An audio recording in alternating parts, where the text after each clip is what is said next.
Salutare lume și bine ați venit la al treilea episod din sezonul 2 și aici continuăm drumul. Al 13-lea, al 3-lea am zis.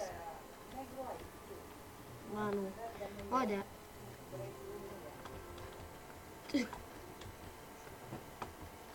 Mă, aici nu te pot contrazice.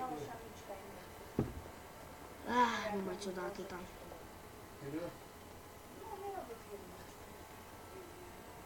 Ia bun.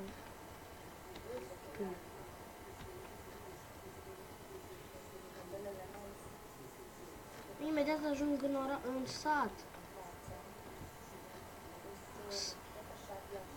Ia-ți Sword in the Jar. E o mapă super. Bă, chestii în sticlă băgate, sunt niște orașe și chestii și multe chestii tari băgate într-o sticlă și tu trebuie să te duci dintr-o sticlă în sticlă. Știi? Păi simplu, cu poduri, că te dă într-o sticlă și tu faci poduri. Hai să caut fierăria, dacă există așa ceva în orașul acesta. Uite că există. Doamne, să fie ceva util, doamne, să fie ceva util. White 3 sabii de iron, ce să fac eu cu ele? Bat un golem.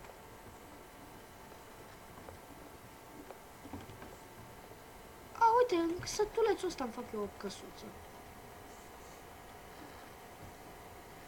Survival Maps. E super genială, poți să faci și tu serie la ea. Ok. Miau.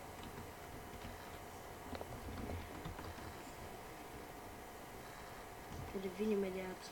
Am revenit. Și Sergio a nebunit.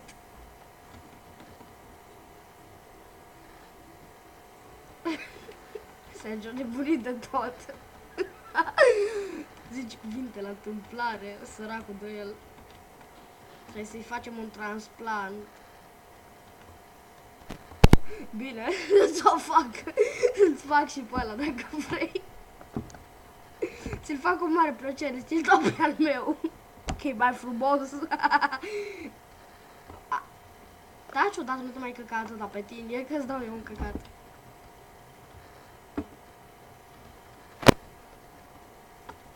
Pule, pizza. Am uitat, nu mai înjura în videouri. Gata, nu mai înjura în videouri. Revin după ce fac rost de cabel. La bă, am revenit. Revin imediat. Am revenit lumea. Mă scuzați că am făcut...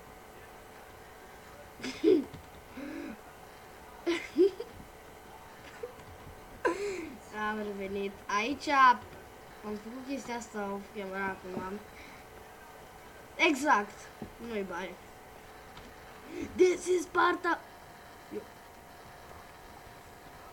Taci-o de nu-i bai tu, că-ți dai eu nu-i bai acum imediat.